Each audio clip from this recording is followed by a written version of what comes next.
Right, we've got live anyway. We are now live. Let's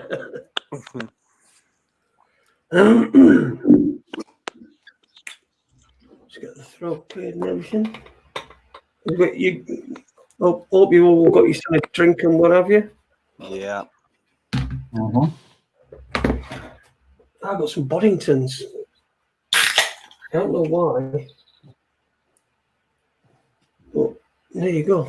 I didn't realise we were allowed to officially drink on here. Oh, do what you want, mate. Do what you want. Do what you want. Open invitation there for you, Mark. Don't.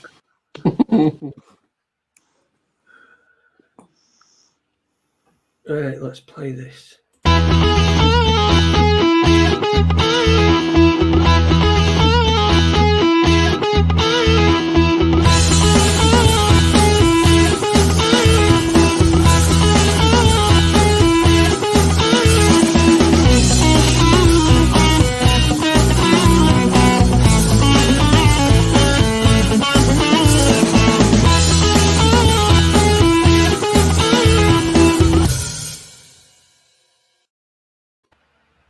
Good evening. Oh, hang on, I've got that up still, haven't I? Get off. Good evening. Welcome to Raconteurs News on this Monday. It's the 10th of August. Already we're right in August. It's been a weird year, as you don't need me to tell you. Oh, well, if everything's going off telling me I'm online. I hope you've had a good weekend. Mine's not been too bad. I've had some decent reaction to the rant that I did on Friday night, and I thought I was expecting a lot of criticism, especially from people who were Ian Crane followers, but no, nothing at all. So I don't know. Perhaps nobody can troll me, shall we say? I'm anti-trollable. Anyway, tonight we've got a great show. Got a couple of good guests lined up for us tonight. We're going to be talking about something that started a couple of years ago online, a few years ago online. We'll find out from them actually, rather than me telling you. So, good evening and welcome to Raconteurs News. We've got Dean Rowland and Mark Roberts. Good evening. Good evening. Good evening. Hi. How you doing, fellas? How's lockdown been for you? Interesting. Yeah, not too bad. Yourself? Well, I've always been locked down anyway. I mean, we saw this injuries and crap that I've been locked down anyway. So it's not really bothered me in very many ways, shapes, or forms. Yeah. But to be fair, I'm generally quite antisocial as well. So actually, I've been in training for a lot of my life. I hate people. People, most people I don't like. I can't get on with. So, yeah, to get them. Sorry, someone just sent me a message.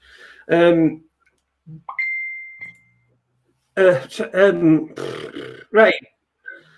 Tell us about yourselves, what you do and where you're based, and how you do it. I think we'll start with you, Dean. You're the founder, aren't you, of S.T.O.P? Yep. So my name's Dean Rowland. Also under the alias Ratty Rowland. Founder of the group S.T.O.P, founded in 2018. Last year when we came on your show, we was just hitting 100 stings.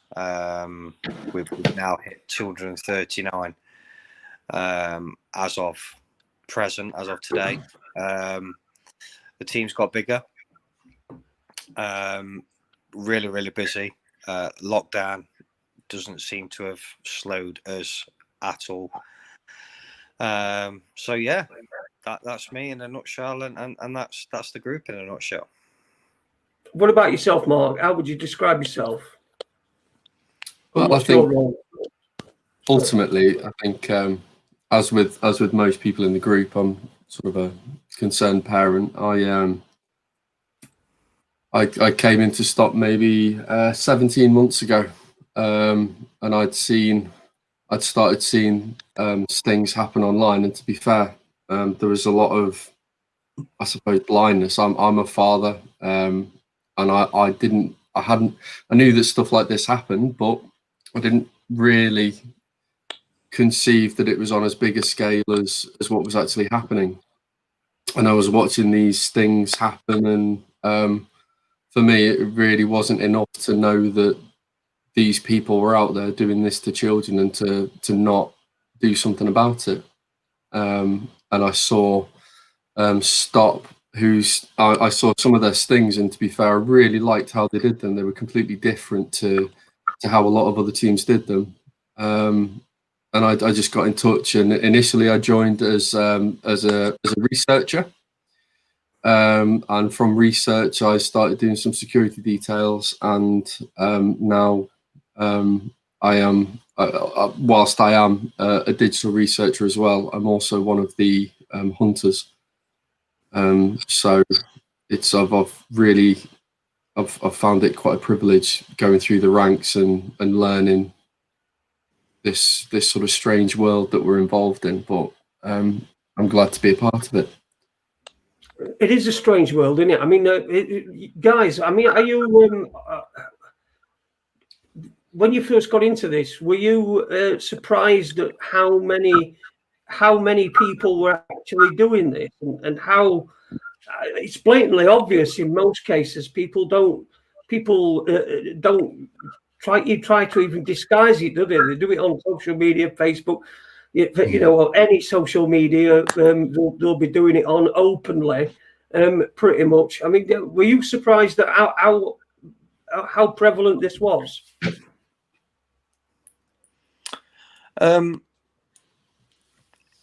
I remember.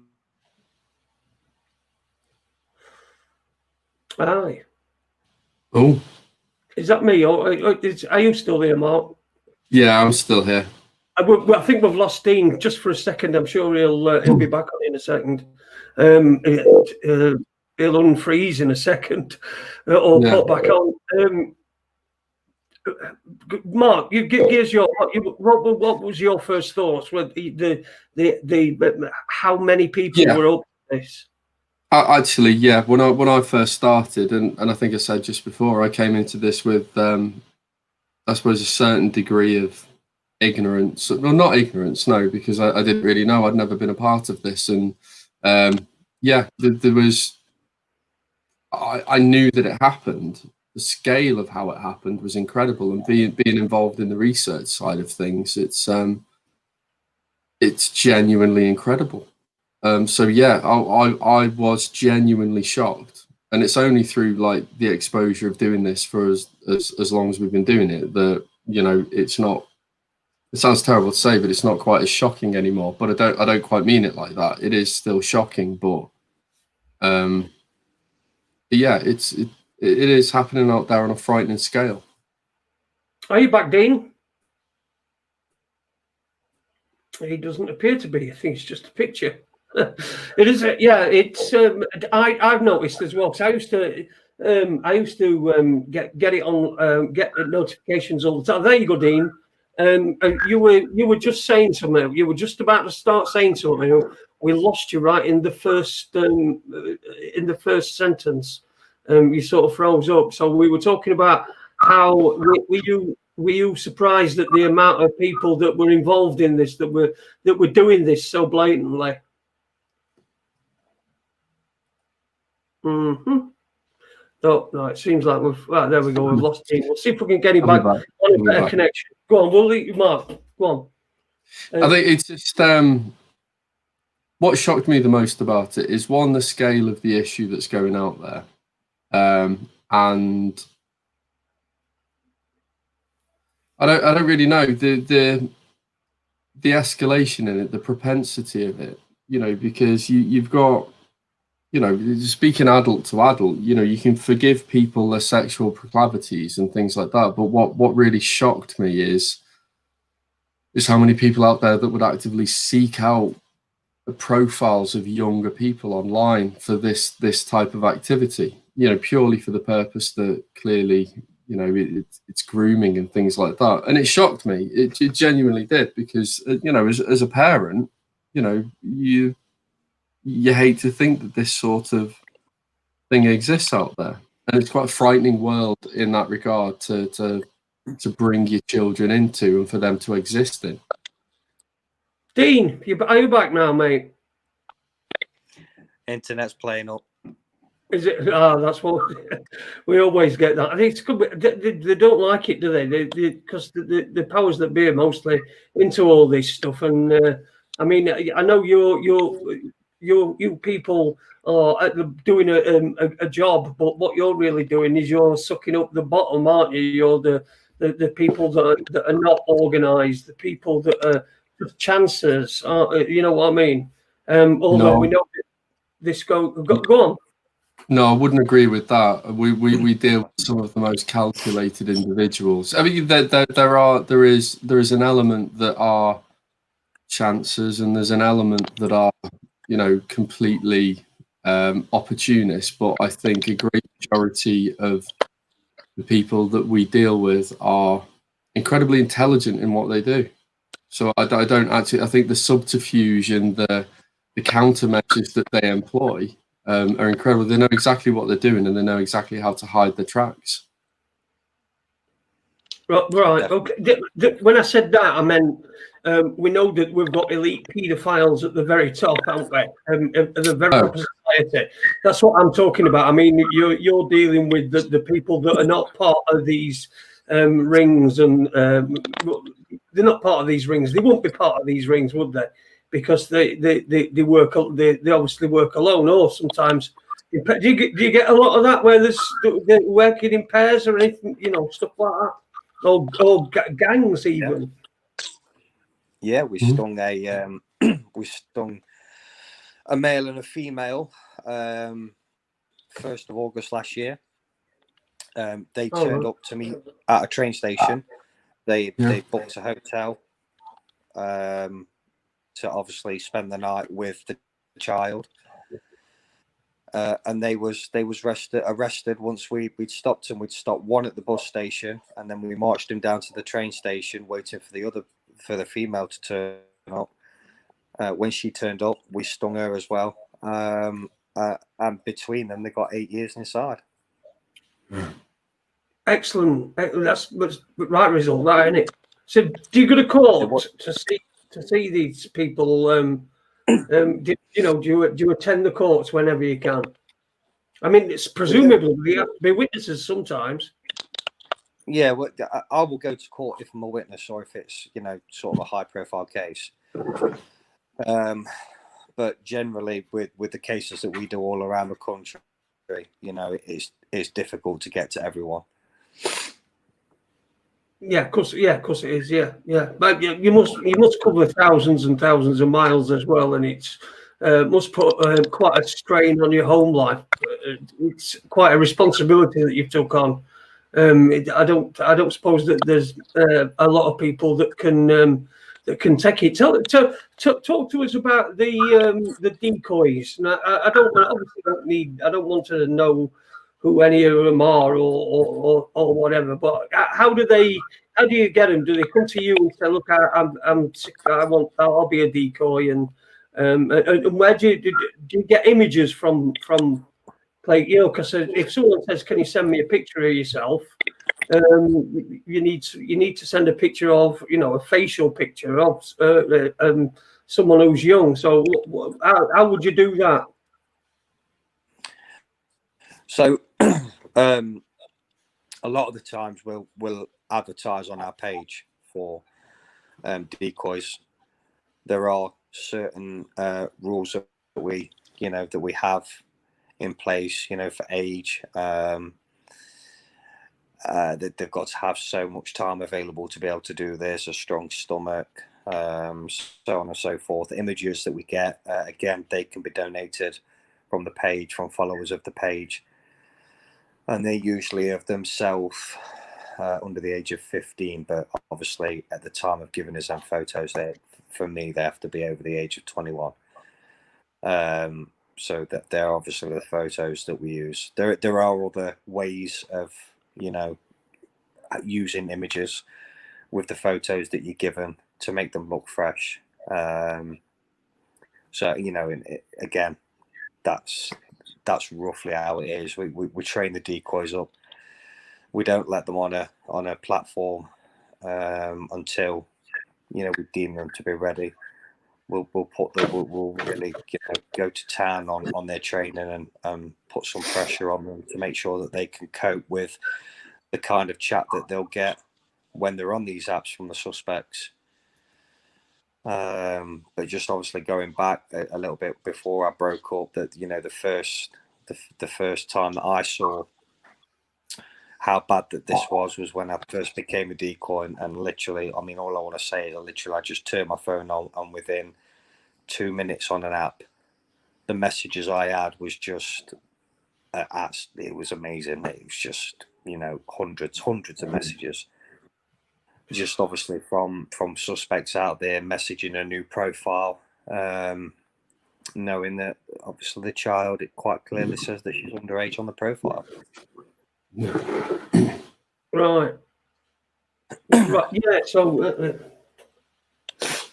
it's quite a messy business, isn't it? I mean, you've got to have, you know, you've got to have a decent stomach for it.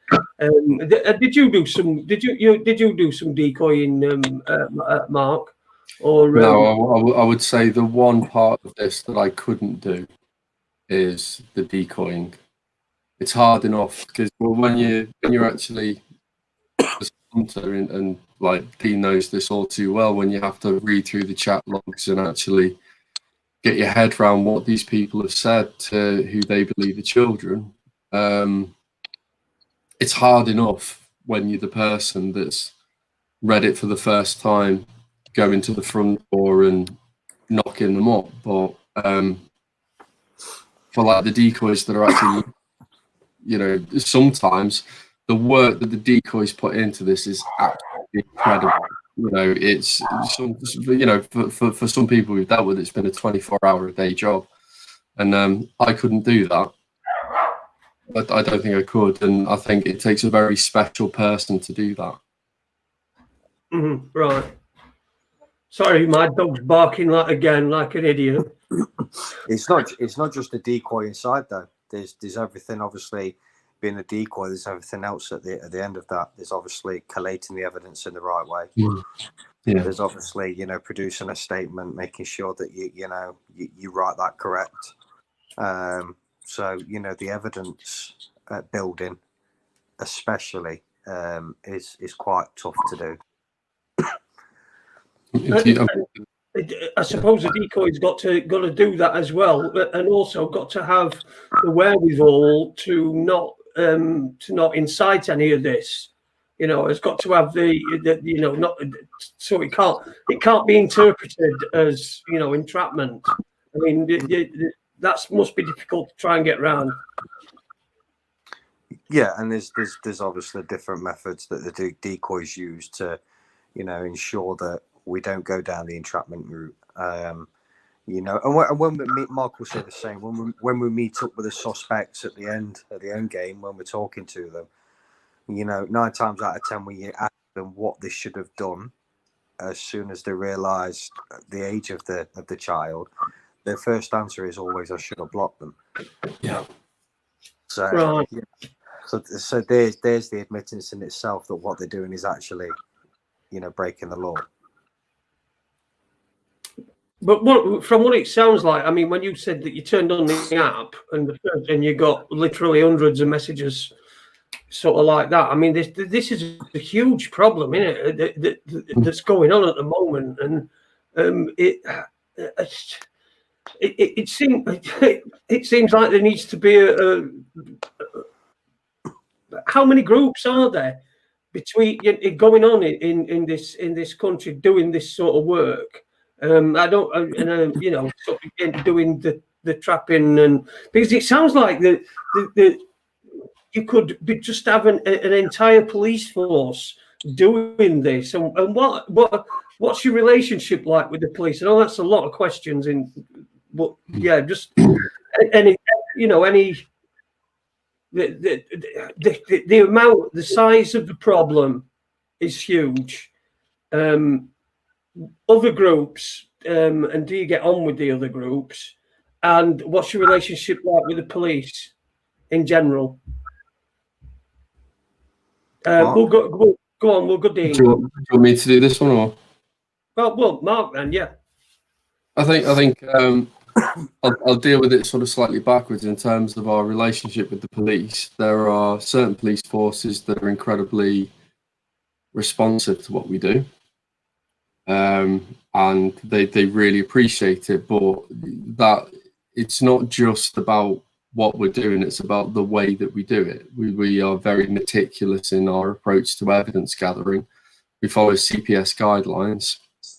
So when we actually sting an individual and the police come up, we are basically handing them, everything that they need to successfully prosecute an individual.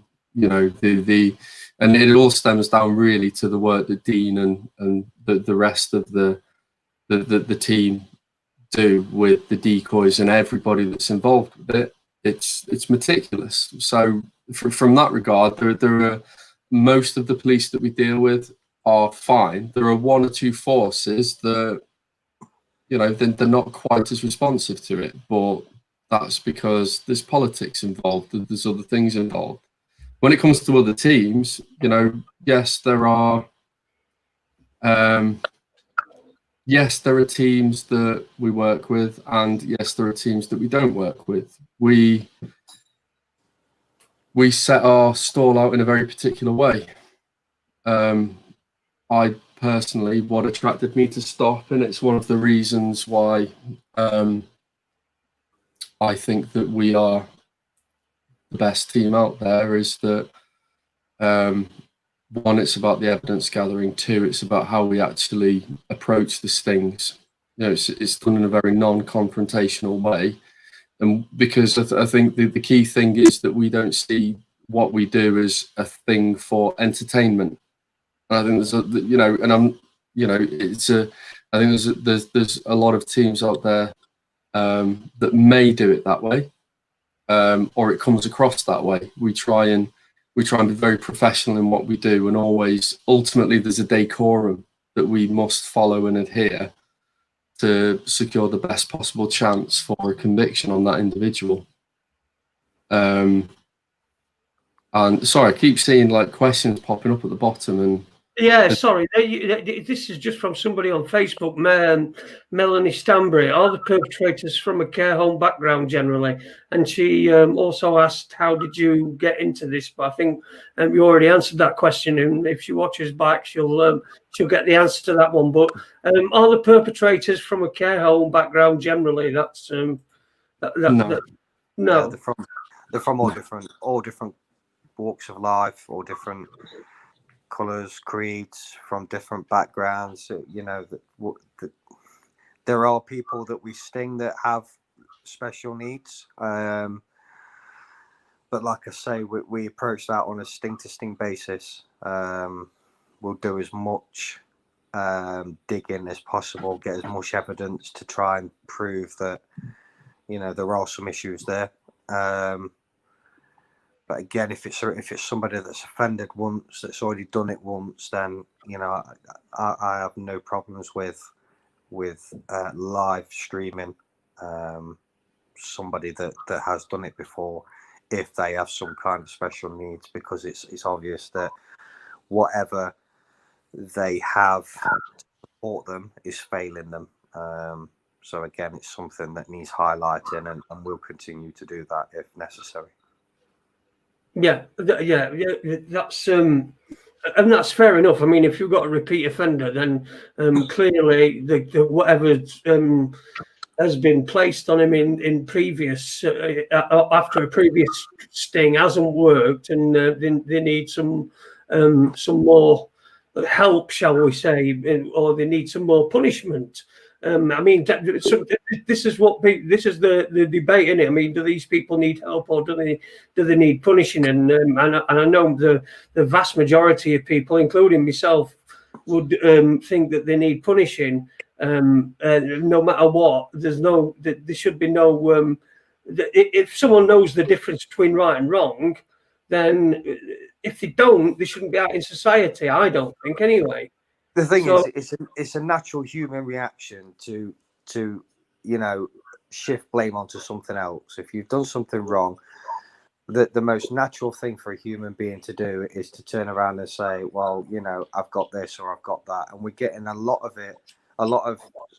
people that we talk to now, a lot of them are saying, he's got special needs, he's got learning difficulties. But the thing that really annoys me sometimes is the fact that, okay, so that he has got learning difficulties. Why has nobody been monitoring him being online? Why has nobody been watching what he's actually doing? Because if you're saying to me that he's done this because he's got a difficulty, you're also saying to me that really he shouldn't be on the internet doing this because you haven't drilled it into him enough that talking to children is wrong. Yeah, or he's just not being able to get it because so further work it definitely needed. I wanted to get back. I mean, we got sort of sidetracked by that care home question, but you were talking about other teams, and some you work with, some you don't, some do it in a different way to yourselves. I mean, I've seen them, and where I've turned it off, frankly, because all they're doing is calling somebody a dirty bastard and you're a dirty this and you're that and other, which is true, but I mean that's not really what I mean. You're supposed to be there just to protect children and to stop. You've already stopped him from doing something. So there's no need for all of that confrontational stuff. Look, I think as a caveat, I can understand that anger when you confront someone. I genuinely can, and what I said, it didn't come across in completely the wrong way. Most of us that do this in the doorstepping, we're parents, and ultimately, it's very difficult to doorstep these people and not imagine how you would feel if it was your own children. But ultimately, when you're doing what we're doing, we have to think about it from an evidential point of view, and you have to park how you feel about it, and you have to do things for the right reason. But in a strange way, I kind of don't blame people that do sort of get not overexcited, but overly angry and overly aggressive. But that's personally not the way that I'd do it, and I've never seen. And nobody in S.T.O.P would do it that way, And but I think that's the beauty of it. Each team does things in a different way, and that's okay.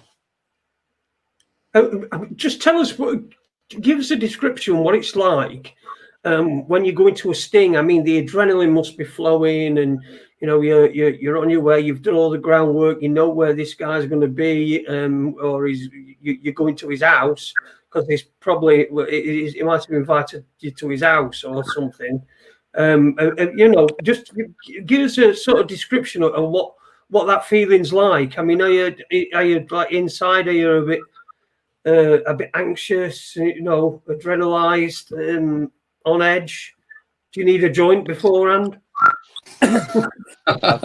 I've very much got used to sort of like being able to harbour that energy, that nervous energy that I get beforehand. So it doesn't really affect me too much. I'm normally the one that will sort of like end up, once the sting started or before the sting, I'll end up just veering off on my own and just having a few moments to myself just to either gather my thoughts or just to calm down after the sting that we've had. But normally if we get a child...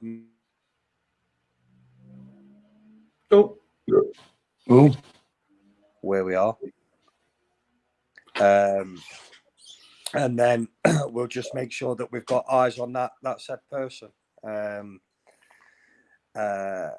So yeah, I can see where some people start to get the adrenaline, because it can be an exciting thing. All the work that you've put in previous to that, it is coming to fruition. And especially when you've had a real hard case that you've been working on for months and months and months. there's no better feeling, once he's cuffed up. Melanie again has asked this question. John Wedger said, this behaviour is protected from policing higher ups. Do you think the lack of policing with offenders is deliberate? That's from Melanie, who's watching on Facebook. And thank you for that, Melanie. And hello to everyone who's watching on Facebook and on YouTube as well tonight. Good evening to you all. So do you think that the lack of the answer to that question, the lack of policing is deliberate? No, I think it boils down to resources, to be honest. 100%. It's when the one thing that's opened my eyes in my time with S.T.O.P is actually the sheer level of intricacy, time, detail, and everything that goes, an intensity that goes into this type of work. And when you then multiply that by the scale of the problem, it simply just boils down to resources. And yes, I suppose it boils into a larger argument. Yes, I think there are situations with regards to child protection that police forces could have dealt with better, but that's a different argument. I think that on the ground level, it's purely about resources and the scale of the problem, because it's an incredibly big problem. And unfortunately, even though it's an important problem, there are so many problems that the police generally have to deal with. So I think it's I can understand why it's such a contentious issue, but I don't think it's as simple as saying that the police aren't interested or it's purposeful that they're not focused on it. There's a lot going on out there. We also do the job that they can't do. And what I mean by that is the fact that they're bound by so much legislation and rules that they can't dig as deep as what we do. So we in effect really do what they can't do. I agree with Mark when it comes down to resources. Talking to a police officer on Saturday night, and they basically said that it was going to take, a team of specialised child abuse investigators 24 hours to go through the evidence that we provided them on Saturday night. So, what they get's huge offers with the evidence and stuff. And like Mark says, I just think it's resources. Yeah, there's a lot more money in different crimes. Yeah, like you said, they can't be everywhere all the time, can they? And doing the sort of job that you do, because like you said, some cases take you might be working on a month before you go and do a sting. I mean, that's a lot of resources for police. It costs a fortune, and that's just for an individual one. So I mean, you guys are doing gathering the evidence for the police and basically handing the perks on a plate to them. That's essentially what you're doing. Do you ever get unsuccessful things? We in unsuccessful in what do you mean by that? Well, I mean, perhaps somebody you've gone to meet has not turned up, or you've turned up at someone's doorstep, or it's been, there's been a mistake or anything, that sort of thing, where you've wasted your time. You might have travelled somewhere, gone to meet somebody, and it's not happened because a lot of these people, I would imagine, are fantasists, and a lot of them, it's just in the red that at a certain point, it's just in the red, and then it's going over that certain threshold, and some won't do that. So you get unsuccessful ones where people aren't turned up. We get we get cases all the time where they'll arrange a child meet and not turn up for that. But usually our researchers have 9 times out of 10 got their addresses back up. So, you know, if they don't turn up for the meet, we'll go and doorstop them. As a regards to you saying about, you know, are there any mistakes or anything like that, touch wood, as the team haven't had that yet. We haven't lit up the wrong person. I like to think that we have somebody in our research that whose job it is to basically rip apart any of the research that is given to that person. So if she's given a file and it's got an address and it's got other bits of information, it's her job then to try and prove that that is not that person. Yeah.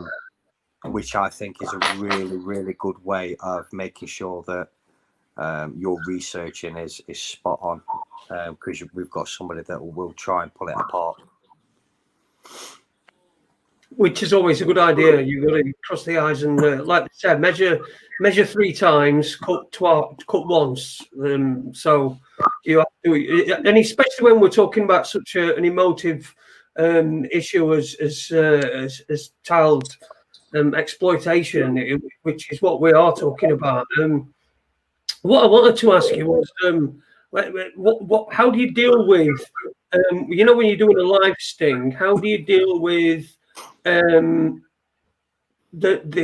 inevitable crowd that are going to gather when they see that there's so and so from down road is being held up, you know, is being stung? I mean, how do you deal with that? Do you have a decent security team to around, you know, to make sure that no harm, because it's important that no harm comes to the prisoner, the person that's, you know, the target. I think in principle, first and foremost, yes, we've got a brilliant security team that are very good at what they do. But with regards to the attracting public interest in what you're doing,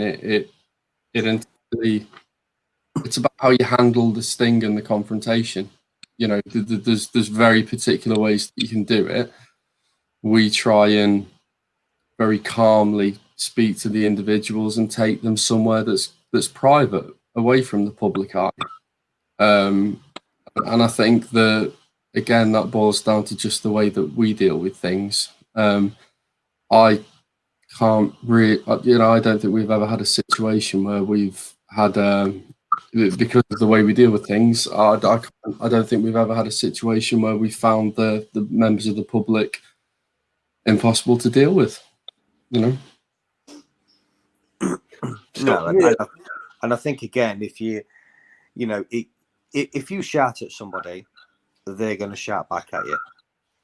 If we shout at a suspect, you know, you can guarantee that the crowd that start to form behind you, they're going to think it's acceptable to use the same kind of aggression that you are towards a suspect.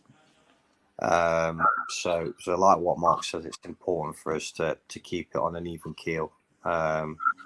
If we're calm, normally everything else is calm. Yeah. People are asking, there's some questions. Melanie again says, how are you funded? Self-funded. We've all got, it's completely voluntary what we do. Yeah. And somebody also, someone put, I think we've covered a little bit of this, but are law enforcement familiar with your organisation, and are they sympathetic, or do they view it as vigilantism? Any Bobs? No, do you know what, we've gone on some stings, and the officers at the end have either, you know, handed us some evidence bags to help with this, obviously, for future stings, to be able to put our evidence in. There has been comments made by officers before where they've turned around and said, you know, you guys should look at joining the police.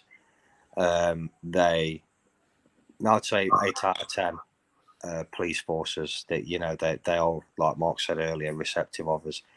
And we get some really good feedback, which I suppose gives us that, spurs us on to continue to do this. Because I suppose if you keep getting knocked back by by police forces, then it'll just make you give up, I suppose. But there are some forces out there which, I'll say it now, but they are awful with the way that they treat us sometimes. So Yeah.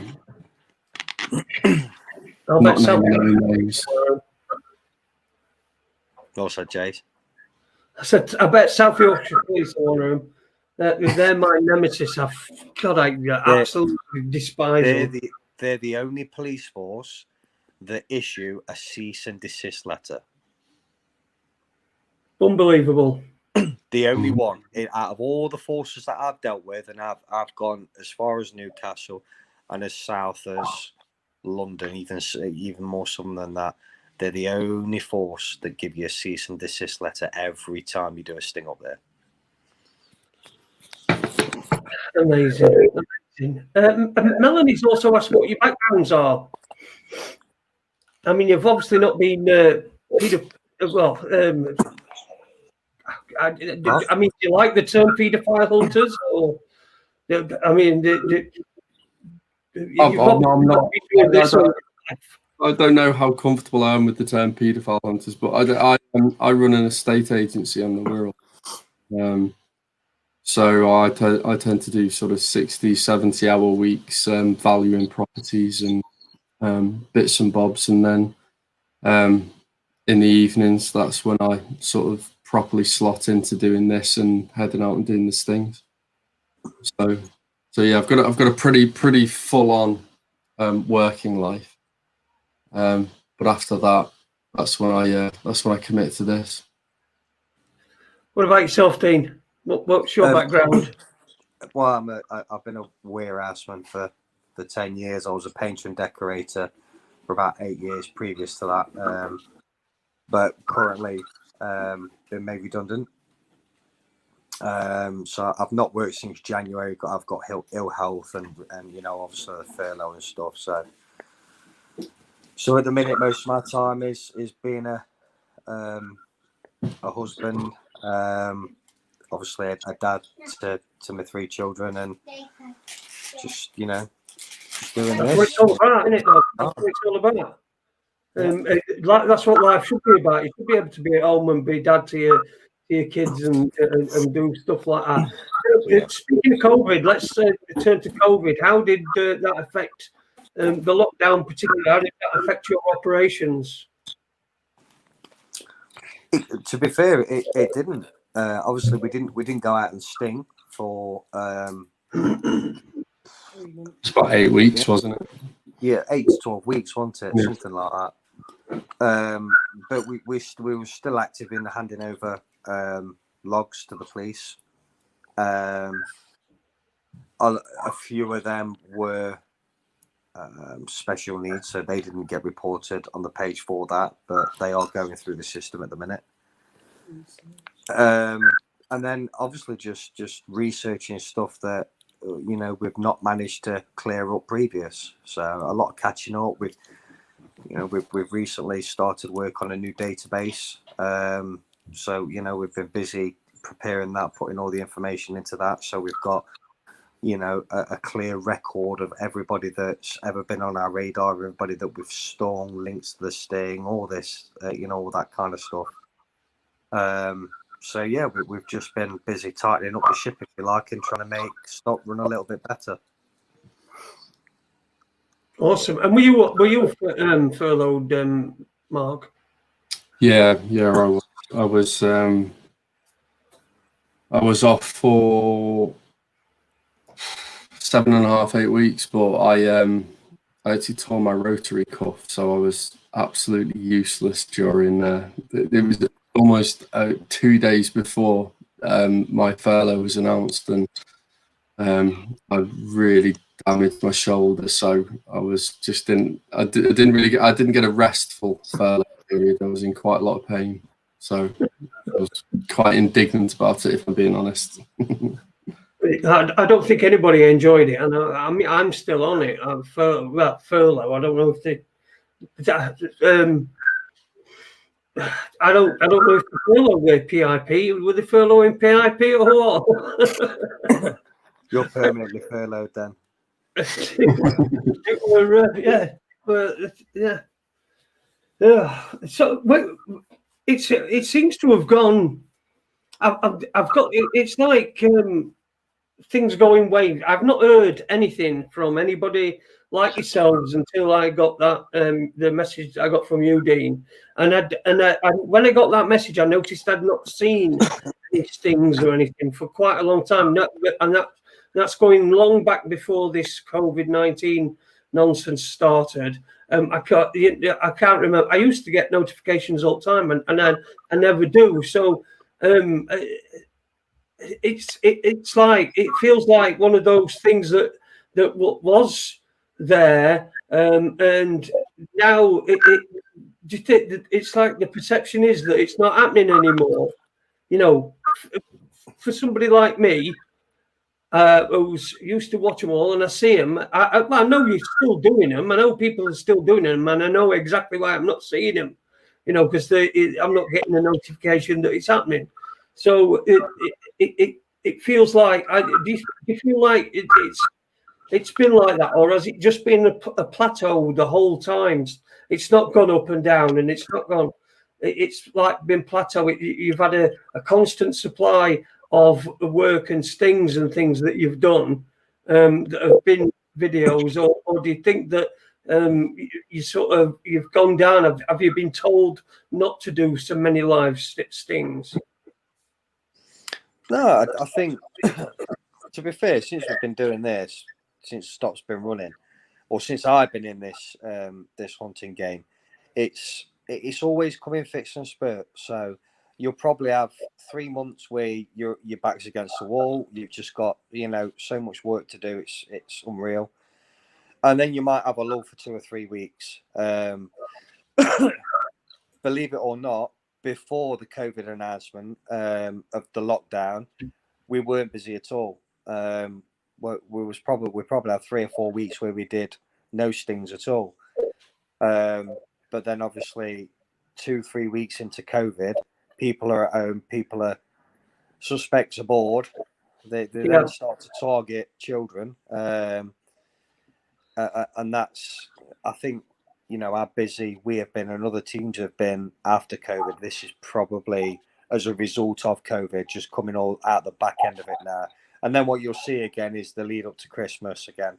They'll be more active on there at Christmas and so on and so forth. So it's just fits and spurts. But it doesn't matter to me how many people watch our videos. It doesn't matter to me how many people like our videos or follow the page. It doesn't matter to me so long as we've got at least one person out there that's sharing our videos as far and wide as possible. And it's not for entertainment in our eyes. It's to get that bit, because it's effective. Once that person's face is on our page, it's been proven that within minutes we'll get more intel from other people that know this person. So it's an excellent tool for intel, for exposure, for awareness. So yeah. So can I just this is probably a little bit aside from the point, but there's a comment there of somebody called Spanish Chicken saying there's Mark uni gaffs. Just want to make the point I've been incredibly committed to what I do, and it's cost me a lot of things. No, listen. Before you explain that, Mark, that Uni is a guy who works. Who don't work on here, but he's a guy who comes in the chat room, and he's an American, and he's about 21, and he does his own show, and it's from his bedroom. That's all it is. It's just the same, because he does it, and he's got his bed behind him. But you carry on. It's not a dig at you. I promise you. It's yeah. No, I just I don't know, perhaps I'm just a bit like oversensitive about it. Like doing this job's cost me a lot of things, and yes, I do live in a bedsit. I'm a 36-year-old man, but sorry, maybe I've sort of looked at that in maybe slightly the wrong way. Yeah, it is. It's just that Uni does it from his bedroom, and he's got his bed behind him. Spanish Chicken, the bed is tidy, mate. Honestly, I cannot stand an untidy bed. There you go. So yeah, I hope there's no. We've cleared that up. Can you? Sorry. If he is from America as well, then we're in cahoots with a team at the minute from America, Motor City Justice. Mm. You know, we're in a chat with them. They're giving us some of their experiences. We're giving them some of our experiences.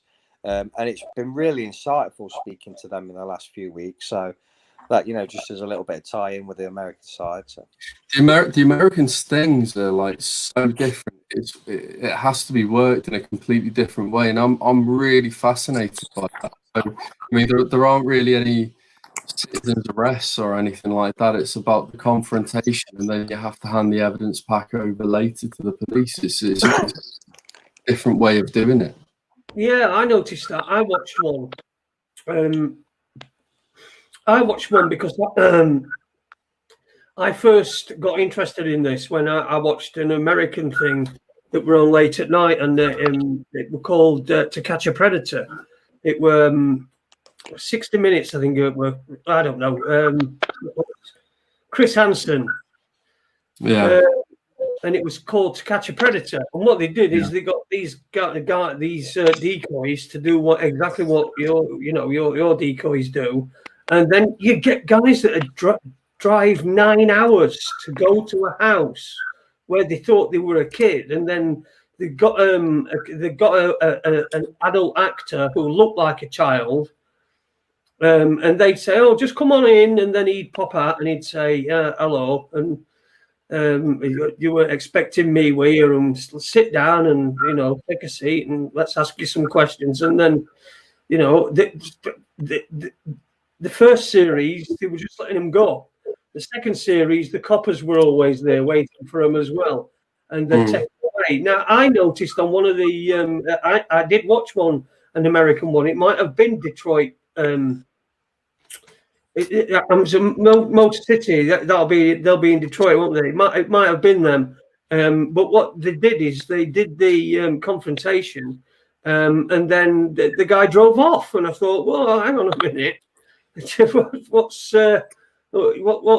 crack here? So that's the difference. Is that they don't do any citizens arrests. They don't call the police on them. They do it completely different. yeah. Wow. And I wonder, is that down to the the laws in America, or is it just down to the procedure, how procedure is? For what they've said, they're saying that there's about 4 or 5 sheriff departments that are, again, receptive of what they do, but they seem to be at the very beginning of perhaps where we were 4 years ago, 5 years ago.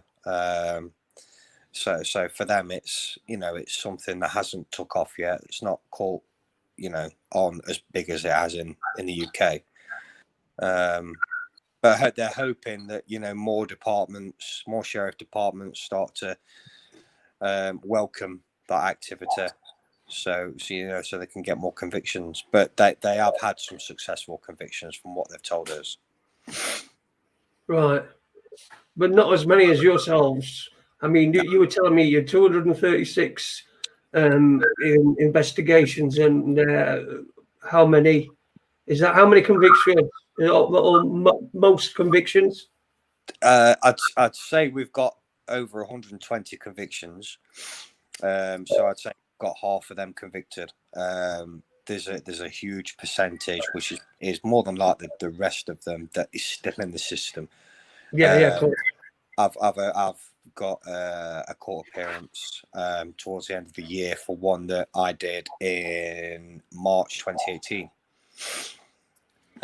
We only just had one that was sentenced from September 2018. So to be fair, with the COVID thing as well, I've noticed that must have been with the police officers working from home, but there was a lot of updates that we was getting through the lockdown from police forces regarding some of the cases that we've got outstanding.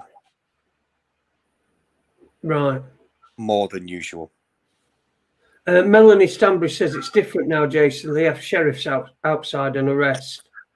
So apparently that's what they do in America now. They will have sheriffs there and arrest. Yeah, I mean, what's any other country? What about Australia? Is the teams in Australia? Have you been in touch with them? I mean, do they do it differently? Everyone seems to have got a different way of doing it. I don't suppose there is a perfect way. I mean, I'm not too sure about any other country apart from obviously I know they do it in Ireland. They do it in the UK. They do it in America. I'm not sure of any other countries outside of the UK that do it, apart from the ones that I've mentioned. But I do know that there are teams that if they get evidence from somebody abroad that they will make contact with the relevant country's police force and push ahead with doing what they can to get this to get the suspect convicted. And have you ever come close to getting somebody big? A big wig, or Philip Schofield or something. Not saying Schofield's like that or anything. I think people quite often miss the point when it comes to this. We're not interested in the profile of the individual. We're interested in the scope of their predatory behaviour, and I think that's the key thing. You know, everybody always focuses on, oh, is it an MP, is it a celebrity, and stuff like that. But you know, that's not the important thing. It's not about the individual. It's about how dangerous that individual is. And I think this is a very important difference. Yeah. I mean, I was just asking out of out of general interest, really. I couldn't care less as long as. I mean, during the COVID time when you said you didn't do a sting for 8 weeks, presumably you got decoys talking to suspects. So at least those suspects weren't talking to actual children. You know, so yeah, that's a saving grace in itself. It's win-win all round, isn't it? I mean, in terms of famous people, those that are in the public eye, no, but we've not come across anybody like that. In terms of big characters, big people within their certain communities, yes, we've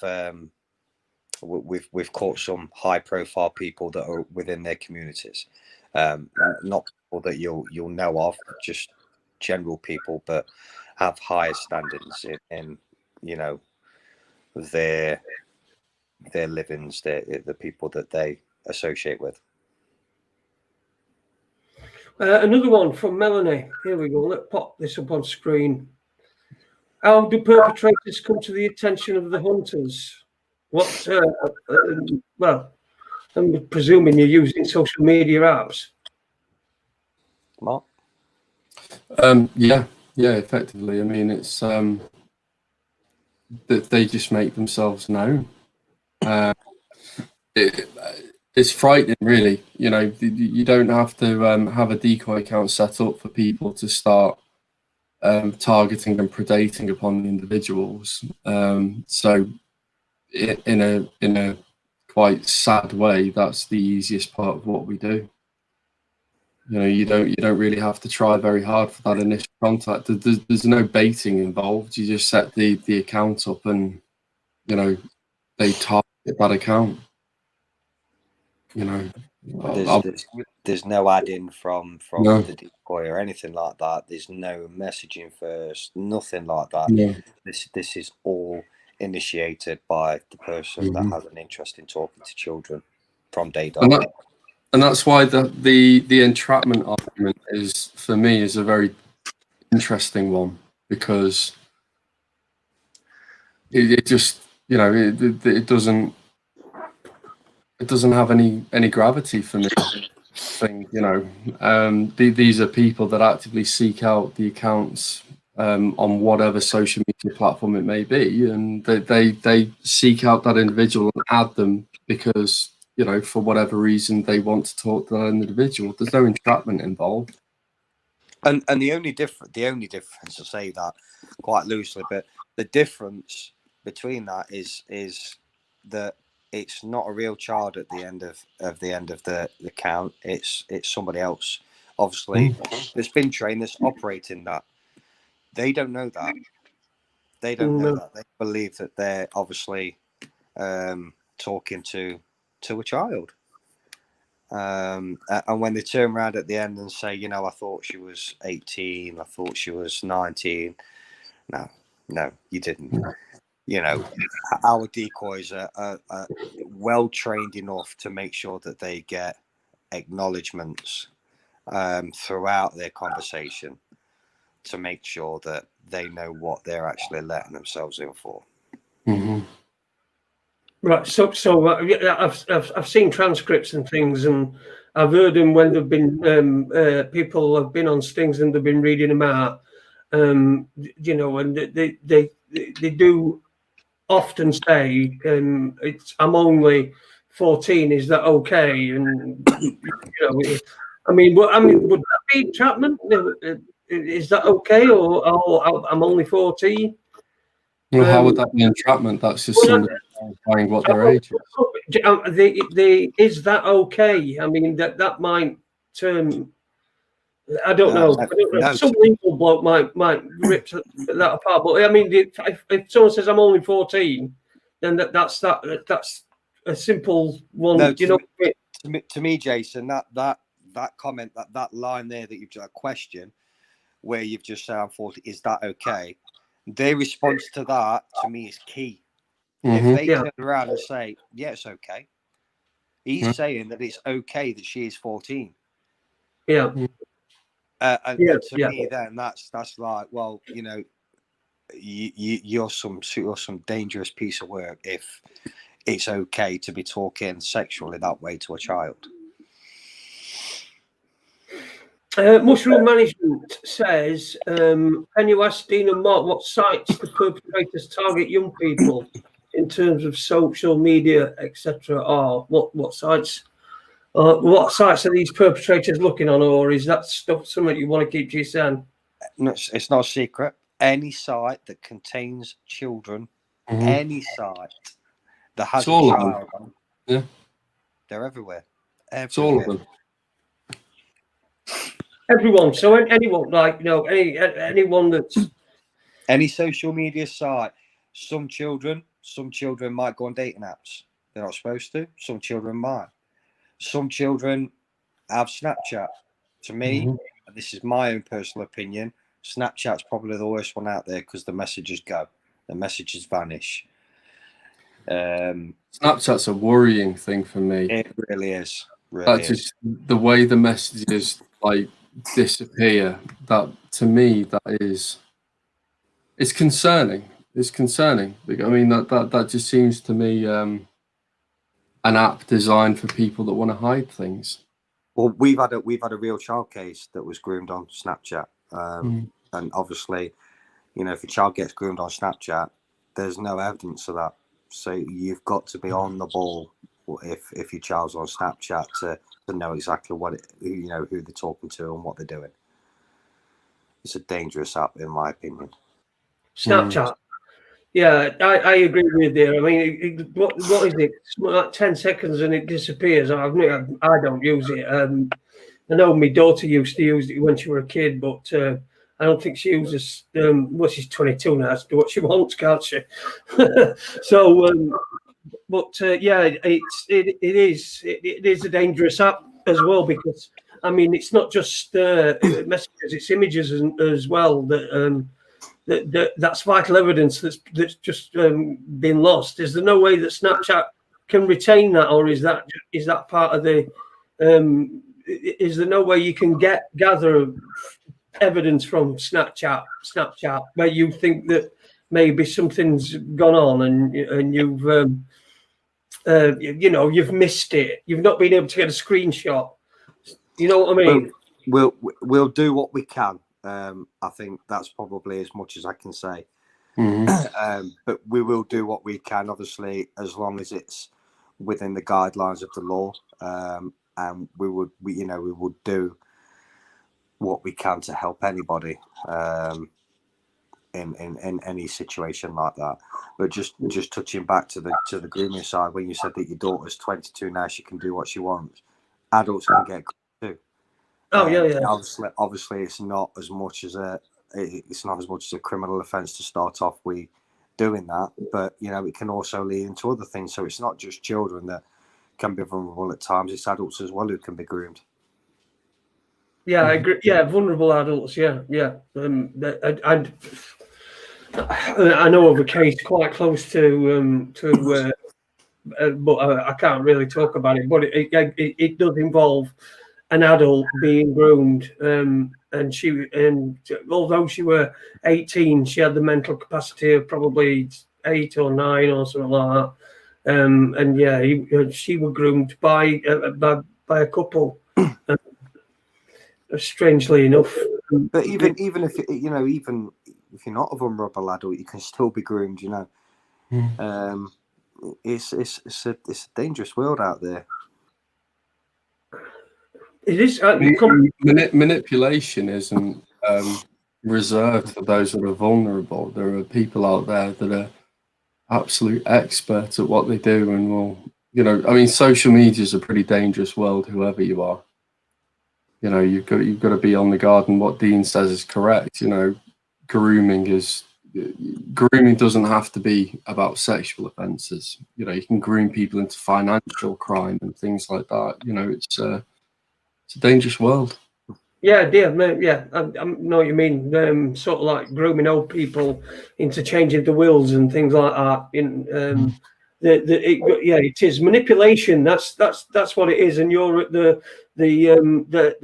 cutting edge end of manipulation, the one that everyone hates, and that's child exploitation, because nobody wants the children to be. Nobody wants everything. Everybody wants the best for the children, and nobody wants anybody wants the children harmed. And what you guys do, I mean, even like I said before, during the COVID-19, even if you've got a decoy talking to a perp, then at least they're not talking to a child, which well, they might be. I mean, but do you get where they're talking to multiple people? But do you have people where they're talking to multiple decoys? Mm-hmm. Yeah. I think a lot of the times it's never just one. It's never just one they're talking to. You know, even if it's not confirmed by us, it may be confirmed by the police at a later date that there is a real child involved. But, you know, that's not something that we will ever find out. Unless, obviously, the charges come back and we can sort of like work through them charges that way. But we'll never get a definitive answer as to if there's more involved. The only way that we will find out is obviously when we're doing the live streams and more decoys come forward, or there are more decoys within my team that is obviously got the suspect. I think one thing that it's particularly important for people to understand is the statistical probability that it's like if we go out to somebody that's speaking to 1 or 2 decoys, and they always say the same thing. No, they're the only people that we're speaking to. But the statistical likelihood of you just randomly choosing 2 decoy accounts on the internet it's almost unfathomable. And when you go out to people that are speaking to 5 and 6 decoys, the real important thing about what we're doing is that technically speaking, it's not even about 5 or 6 decoys. Yes, that's the evidentially important bit for us. But if they're speaking to 5 or 6 decoys, the number of real children they're going to be speaking to is incredible. You know, somebody messaged the group, actually. I can't remember who it was, but they actually went through the actual statistics of it. And for somebody to just randomly decide to start talking to children and to pick 3 decoy accounts, that you're more likely to win the national lottery 4 times on the bounce. Right. So when we go out and we speak to people that are speaking to 4 or 5 decoy accounts, you've got to understand the bigger picture. You know, it's not just those children that they're speaking to. Yeah. So, what would your advice? What would you advise parents, particularly to look out for, or to what would you advise them to do regarding technology with children? Oh, that's simple. It's getting worse and worse, isn't it? First and foremost, don't put technology into the hands of your children that you don't understand yourself. Yeah, and that you don't have a control over. Mm-hmm. You've got to have some sort of control over, aren't you? You have. I mean, you're the adult, and you've got to look after that child until they're 18 and they can technically look after themselves. And that's the same. And that's the same thing with looking after a 10-year-old. It's the same thing for looking after somebody with a learning difficulty, as we touched on earlier.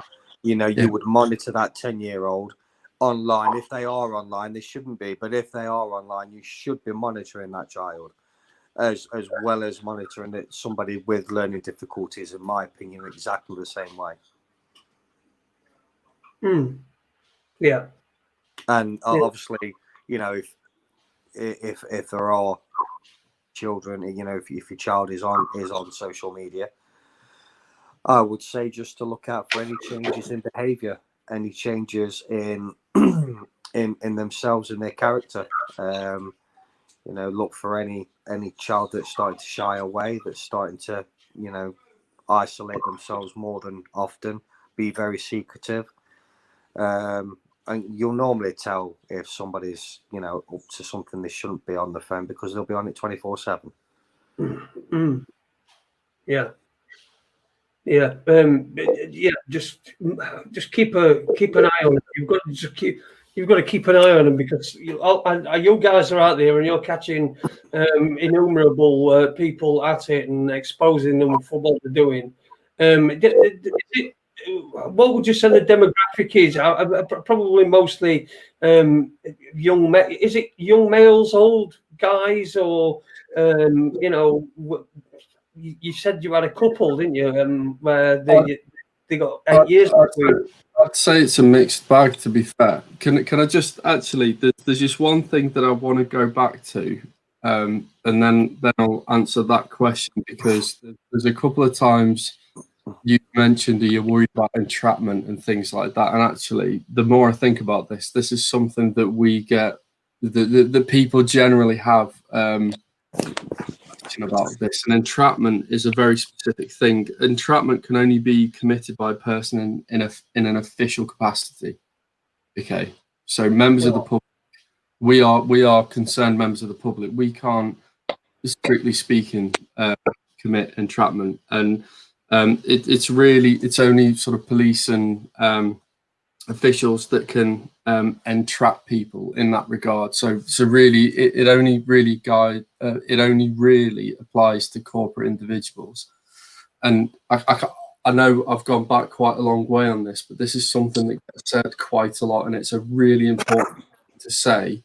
One, there's a legal mitigation to that, because we can't entrap people, and two, and what I would say to anyone is, I can't conceive of a situation where I could be entrapped into speaking in that way to a minor. So there's two sides to the argument. There's a legal argument and there's a moral argument. So and I've sort of, what was the actual original question there? I kind of felt I zipped back to that. What was the question? I forgot. Yeah. I forgot. Oh, that was right. The general demographic. No, and I think, again, this is another thing that is really key for people to understand. You know, paedophiles and sex offenders, they don't have a specific look, they don't have a specific race, they don't have there's nothing specific against them. You know, it could be anyone, and we deal with people at the low end of the spectrum, we deal with people at the very highest end of the spectrum, we deal with people that are on the face of it very happily married, they've got their life made, they've got a nice house and kids and cars and everything like that. There's no logic to it, and I think that's really important to understand as well, because I think people think that you know, there's an entire undercurrent, I think, that assumes that it's like an upper echelons thing. It's really not. It, you know, there's no specific look to this, and it's everywhere, and it could be anyone, which is sad. I don't know what Dean's got to say about that. You know? Yeah, yeah, it's from we've stung from the age of 18 right up to the age of 82. So, you know, the different Many women. Different ethnics. Many women. We've personally stung 3. Yeah. 3. One of them was obviously the case with the man and the woman. There was another one that was involved in that. So in that one of the train station, bus station, there was 3 involved in that. The other woman didn't go that day because she didn't have enough bus fare to get down there. So that could potentially have been, you know, more of a horrific situation than it already was. And then the third one, she was handed in. She was, you know, she had some quite severe learning difficulties. Right. Okay. So that was just someone asked that in the chat room, but it does like you said, Mark, it defies logic. When you see, I mean, when I've seen TV programs that have been following police that have been, you know, doing, I think, in 24 hours in police custody, did nonsense once, and well, a guy, and. It defies logic that this guy's doing this, and he's got his lovely house. You know, he's got his couple of cars, he's got his wife, he's got his 3 kids, and he's got his decent job. And you know, I mean, what's missing from his life? I mean, what that makes him do something like that? It's just beyond. Look, there've been some stings that I've personally come away from, and I mean, I find it. I'm not really entirely sure, like how I ended up doing this side of things, because I'm not naturally a very confrontational person. But I go and I think that it's important. But one of the things, aside from the offence that I have from what these people do, is when we turn up on somebody's doorstep. You know, it's not just about the person that's been committing the crime. It's, you know, we're you know, in a way, you know, apart the life of a wife and kids and everybody that's involved in that. And there's been so many times where I've walked away from stings like that, and I've just been so upset about the waste of it. You know, because you go up to. There was one sting in particular. I won't say where it was or what it was, but you know, the cul-de-sac that this individual lived, there were people of such high profile there. You know, the house was incredible. You know, there were high-end cars on the drive. He had a very committed wife, and you know, you just, I can't conceive of a situation where there was an emptiness inside them that they wanted something else, and the waste of it's incredible. But I think that's half the problem with these people. They don't think about what they're doing, and it's not necessarily about the effect that it has on them.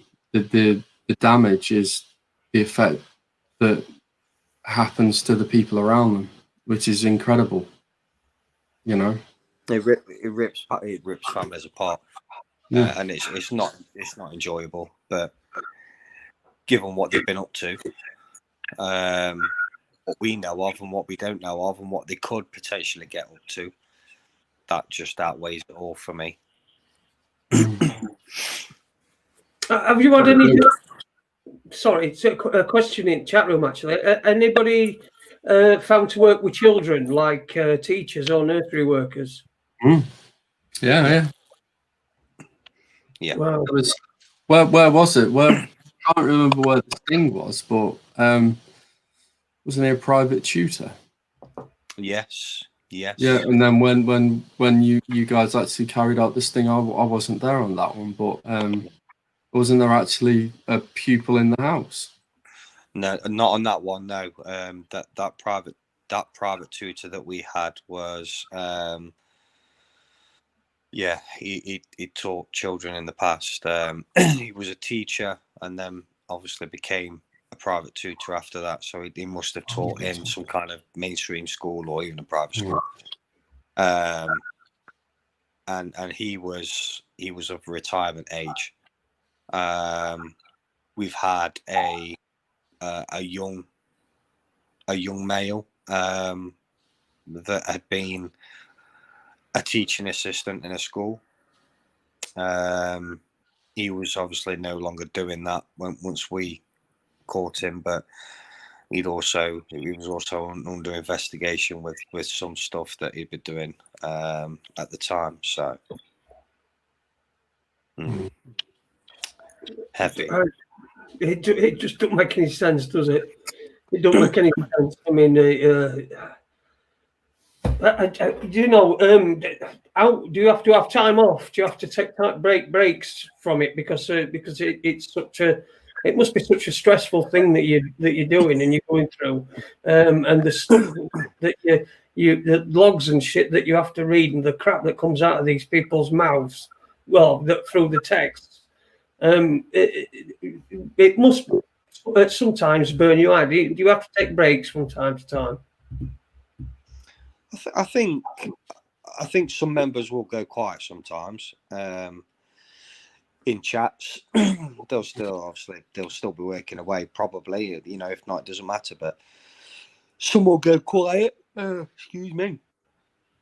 But we're lucky really, because we've got quite a strong core of people that are, I would say, heads of their various departments. So head decoy, head researcher, hunter, so forth. And you know, we've got a good core of friendship there. So we're quite tight knit. So it can be quite difficult to get into that clique, if you like. But that's one of the ways where I think we release a lot of stress. We release a lot of you know, anger from previous stings, or you know, if we've been researching like mad, by having video chats or just having general banter. I definitely get affected by it. I can tell, Mark, to be honest with you, sat here talking to you, I can tell that it does impact on you a lot. But you know, the passion that you've got for it, I can see that. But yeah, you carry on. I don't really know how I don't really know how to explain it, but it's a grotesque privilege to do it. You know, it's you know, I feel like we're going out and we're standing up for something, and I think it's a really important thing to do, because it's not enough to know that these horrible things are happening and to just assume other people are doing things about it. That's not okay. That's why I got involved in this, because you know, you can't just sit there and have the apathy to think that someone else is going to deal with the problem. But it's, you know, I don't think you'd be normal as a parent if doing this job, it didn't affect you sometimes. You know, and perhaps I'm sort of, I think maybe I'm a little bit over emotional sometimes, because I'm not, like I said earlier on, I'm not naturally a very confrontational person. And, you know, and like Dean said earlier, you know, sometimes before stings, he has to go and have a couple of minutes to himself. I have to do that as well. And, you know, it's like on the drive back from the stings, you know, you tend to go through every emotion. You know, there's the elation of catching the person, and then it's kind of the realization of kind of what's gone on and what you're actually doing. And, you know, it's a bizarre world that we're in. You know, it really is. Some of my team members must think I'm so unsociable sometimes at stings, because I'll just end up just floating away, and I don't know why I do it. I just think it's more of a composure thing, more just collecting my thoughts, and that's normally before and after. But normally on the way back, I'm possibly one of the quietest, you know, on the journey back. just thinking, and you know, yeah, I mean, I'm not going to go into it too much, but we did one at the weekend, and it was, for us, it was huge. It ended months and months and months and thousands of miles traveling to get this person. I said I wasn't going to mention anything, but I think, you know, I need to do the team that worked on that justice by mentioning that. And once we'd got him after 2 failed meets, on the way back, or straight after the sting, I sort of sat on the pavement outside. You know, there was all the locals there.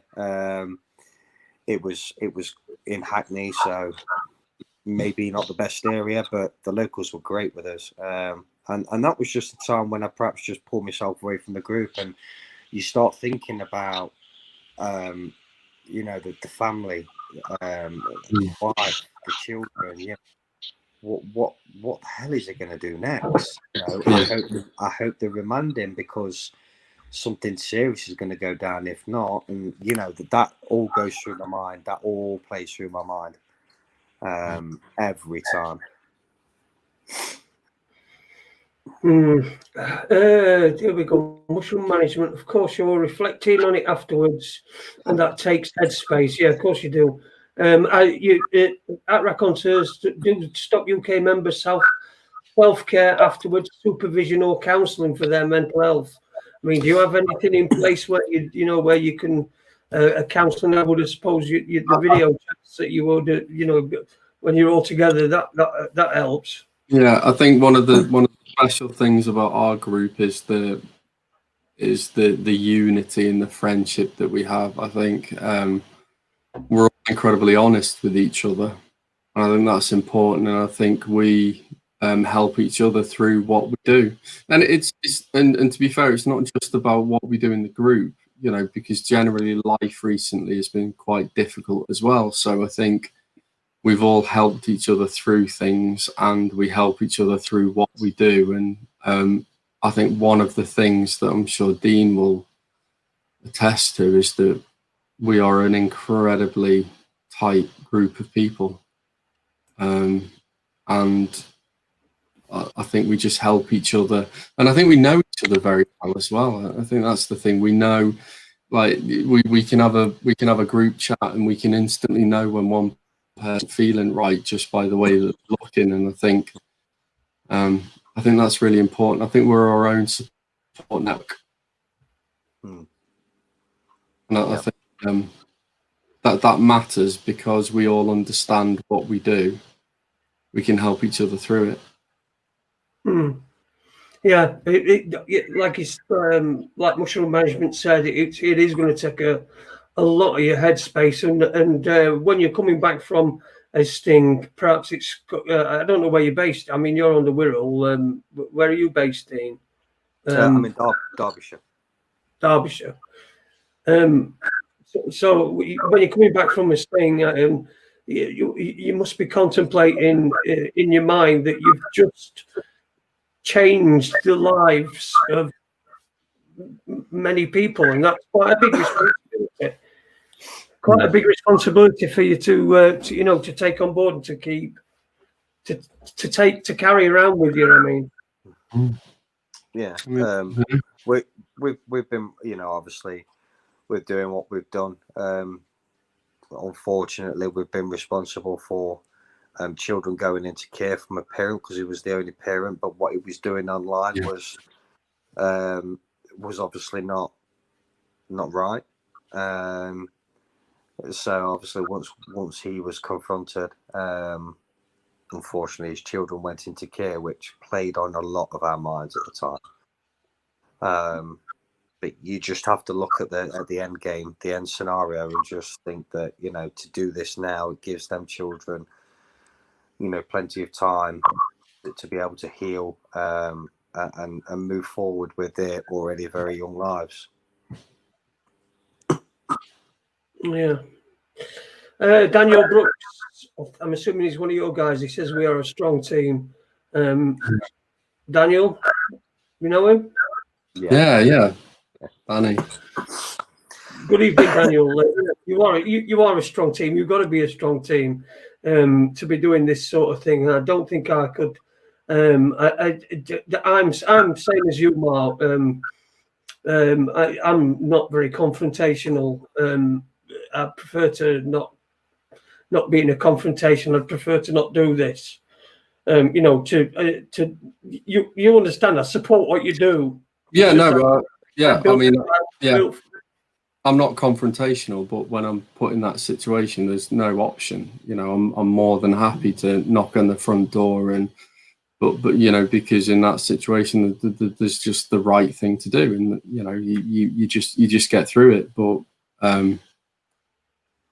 you know, it's bizarre, it's weird, it's strange. You know, I'm not known for being hugely over confrontational, but I like to choose my moments, and I will do as and when I see fit. So especially with stinging, I'm confrontational in the sense that I will, you know, I'll say what I need to say, and I'll try and get out as much of a confession as possible. But even on the other side, I will choose what I want to retaliate to, or what I want to, you know, speak about in that sense. Yeah. Lots of people come in. Kate Hall says the team is family for many of us. So I'm assuming she's part of the team. Hello there, Kate. Thanks for tuning in. If you're listening to Raconteurs News for the first time, you can subscribe to Raconteurs News if you want. You'll find us on Facebook, and you'll find us on YouTube as well. And also, I've tried my other channel tonight as well, but it's not gone very well. I don't understand it. It's people have been complaining that they're trying to share, and it's not allowing them to share because it's against Facebook's regulations or something or other. it's probably Dean's forehead. Hey, I've got a Dean's forehead. It's looking at both of your foreheads, and it thinks people are trying to share boobs or something. It's because you're not drinking, Mark. That's what it is. I know. Right, said Fred, not drop dead Fred. Right, said Fred. Oh, so what's the future hold for you? You know, from now on, the way are you continue? Do you are you getting more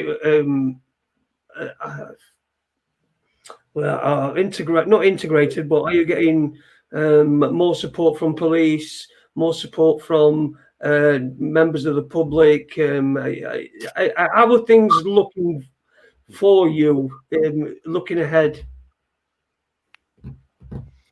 I think. Yeah, sorry, Dean. No, go on. You. I think the thing that we have is we've got a very specific skill set, and I might be biased, but I think our research team is the best out there. We have a very, very high propensity for finding people that on the face of it can't be found. So I think that in terms of where we're going exponentially, we're just going to carry on doing what we're doing because we've carved a very specific niche in what we do. In terms of how the police respond to us, that's entirely their responsibility, and that's for them to decide. I mean, ultimately, we follow CPS in what we do and stuff, but there is. So I suppose there isn't really any. You never sit there and think, oh God, where are we going to go from here? You just you just catch one and you just move on to the next, and you move on to the next, and you move on to this. It's just like a step-by-step process. That's how I feel about it anyway. I'm not sure how Dean, where Dean comes into this, but that's where I'm at. There's never any, you're not grandstanding and you're not trying to take over the world. You're just trying to change this particular sick corner of the universe one numpty at a time, I suppose. I think it's I think it's important that, you know, teams continue to spread awareness as much as possible. I've said this a few times in the last couple of weeks, but you know, I'm not saying that us hunting teams are solely responsible for this, but you know, you've got your high profile cases with the Epstein that are coming to light. You know, the famous cases where people now aren't afraid. They're not afraid to talk about what they have gone through previously. We're getting people in the inbox that are divulging in what's happened to them in the past. They're telling us some of their stories. Again, is what we're doing a little part of helping people come out of the shell and talk about, you know, their experiences. I tend to think that somewhere along the line, what we're doing has been a catalyst for that. You know, with the videos, with the awareness, with everything like that. I think that there's some of the people now that are telling their brave stories is because of the awareness that they've seen on teams like us. You know, not just us. There's plenty of other teams out there, but you know, the hunting teams that do what we do. Do you know what?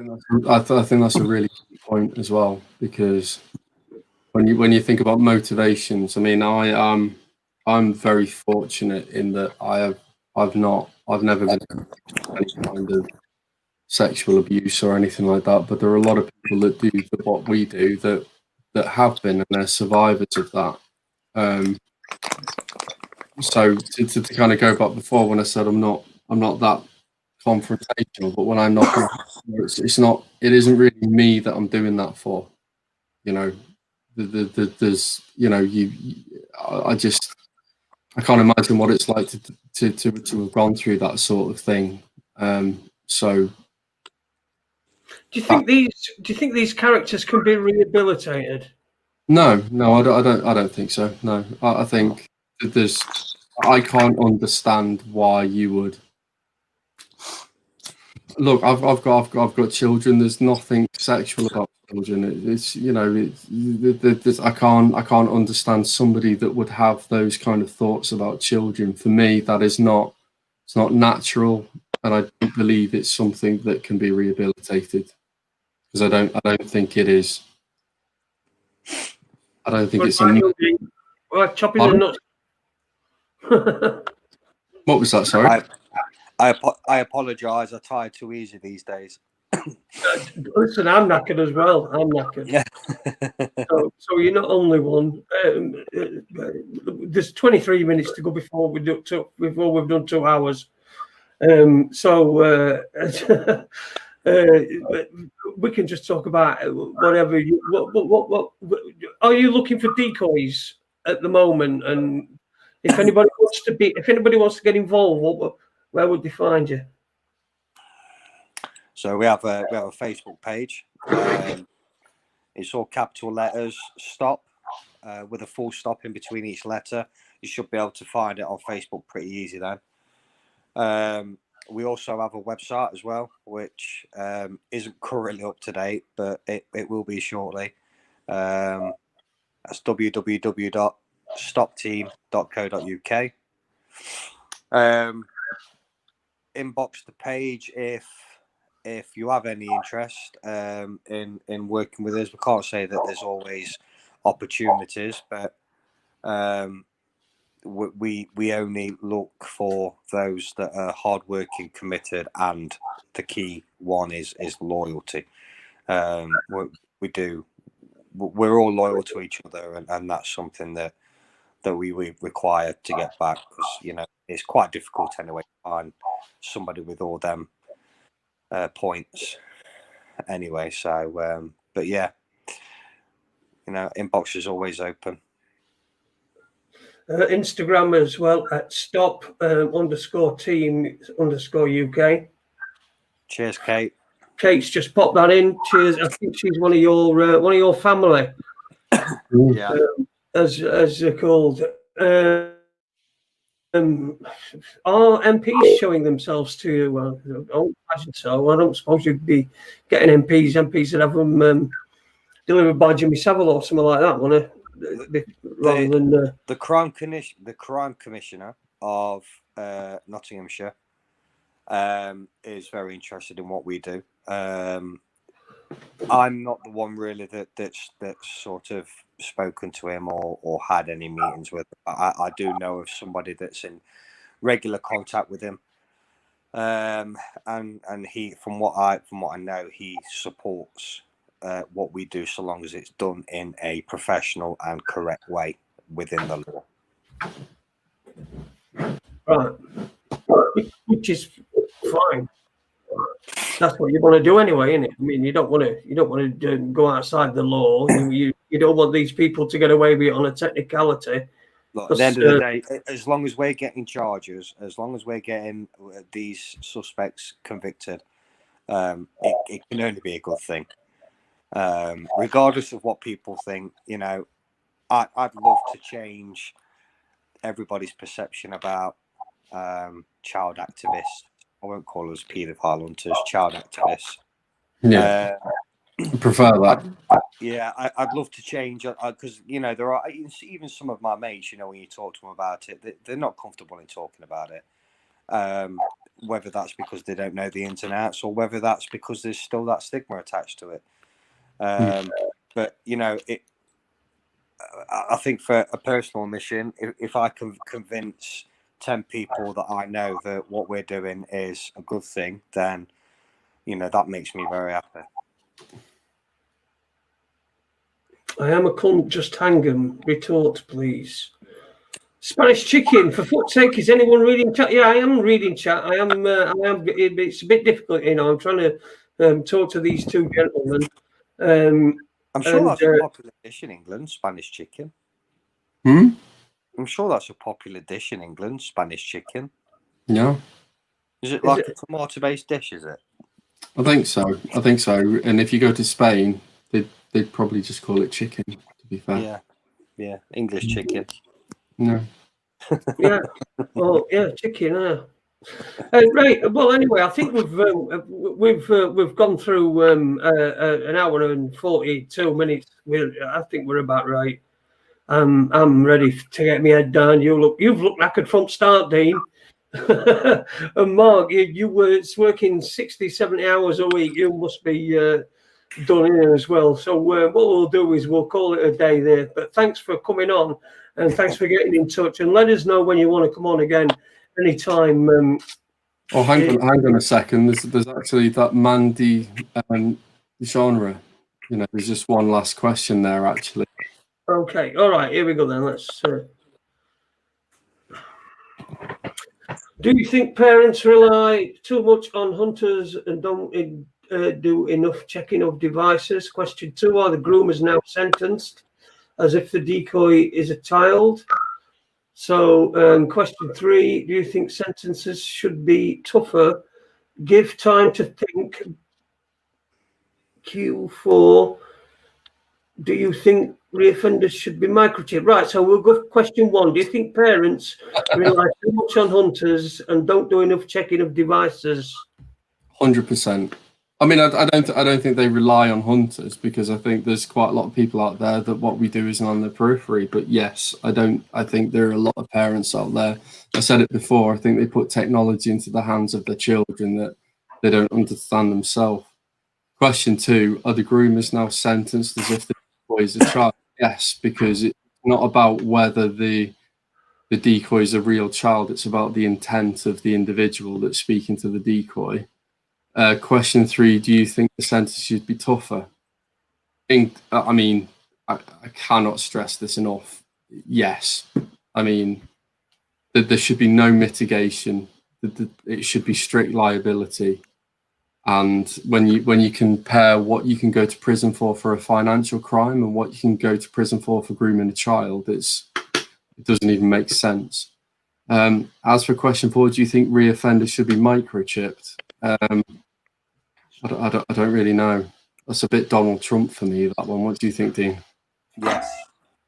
Yes. Yes. Okay. Yeah. Yeah, on the basis of how many reoffenders we've caught. On that question, on question 3, where it says about obviously should the sentences be tougher? Again, I agree with Mark, but my reasoning for that would be we had an individual that we caught about 2.5 years ago. He was sentenced this year. He got a 3-year community order, 5 years on SHPO, which is sexual harm prevention order, 5 year on the sex offenders register, and literally 4 weeks ago we caught him again. So for me, a 3-year community order. I mean, what good is that? What good is that? It just goes to show, and that he's not the only person we've caught twice. We've caught those twice. I would generally say that if we come across one suspect once, another team will come across that suspect again, without a doubt. What about multiple? More than two? More than two? More than 2 times. Caught more than twice. Again, I think the sentence should reflect, to be honest. No, I mean, have you caught anybody more than twice?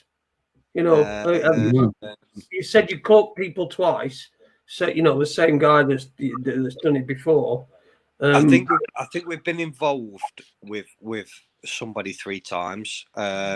Involved as a sense we've probably caught them twice, and then somebody else has caught them a 3rd time, but we've been involved with them on that sting. So you know, technically we've not caught them, they have, but we've helped out. So yeah, yeah, I think we have. There you go. Well, there you go. Thanks again, guys. Mark Posh Roberts there, the estate agent. Dean, of course, who's well, he's on furlough at the moment, I suppose. But they're not. What did you say? You're not paedophile hunters. You are child activists. Child activists. Okay, so we've got that from S.T.O.P. S.T.O.P UK. So support them. Get on their Facebook page and ask them about pie, for fuck's sake, Jason. For fuck's sake, pie. Paedophile.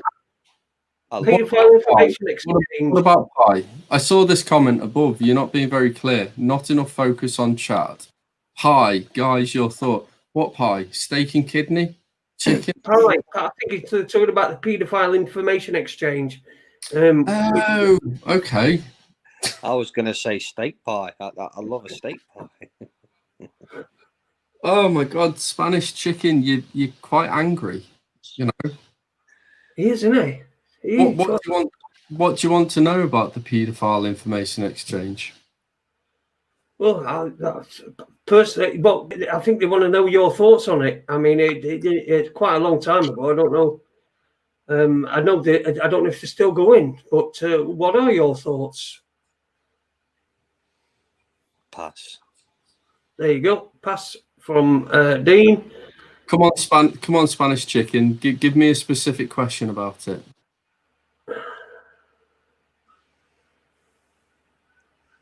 Question, Mandy Genre. Do you think part of the punishment should be made to talk to survivors and parents?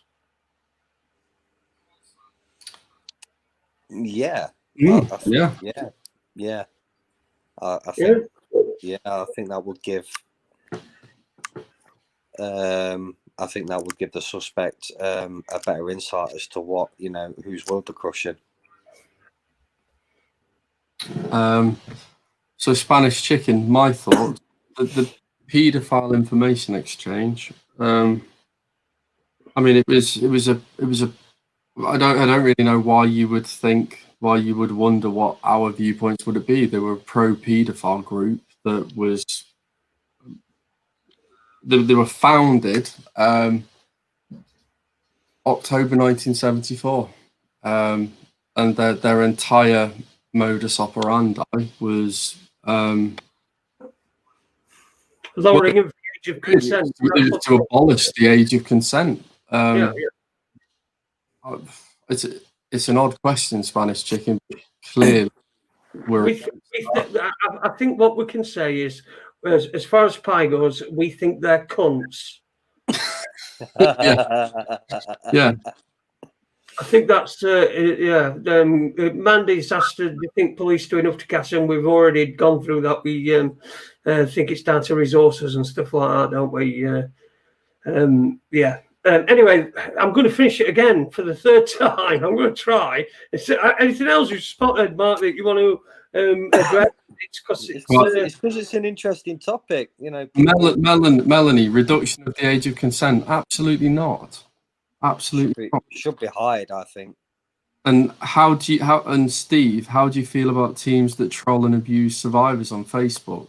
I can't even begin to explain the contempt that I hold those people in. To troll and abuse survivors is vile. You know, any form of trolling is vile. Yeah, absolutely. The bullying is bullying, irrespective of what it applies to. Oh, Matt, sorry, did I get the wrong? Thing? I think she was meant saying that they wanted a reduction of the age of consent. I think that's what she was answering. And you said no, absolutely not. Of course. But Harriet Harman, she did push for the reduction of the age of consent, along with the paedophile information exchange. We're getting into rather old ground here and away from what you guys have been doing. But on behalf of everybody that's been listening, thanks for what you do, what you guys do, the amount of effort that it must take. A big shout out to all your people that your people that work with, the decoys and everybody else. It must take some plums. So thank you very much for coming on and giving us some sort of insight on that. We've had a few problems with YouTube and stuff tonight. I don't know what the problem's been. They've not been able to. Nobody's been able to share this video on Facebook either, saying it were against community guidelines. But anyway, we'll have to wait and see what happens. I'll be back tomorrow night. Thanks very much, lads. Big respect to you and big respect to everybody from the S.T.O.P team. And thanks to everyone in the chat room who has joined in, including Spanish chicken. We love you, Spanish chicken, don't we? Yes, we rice and pea. Cheers. See you later.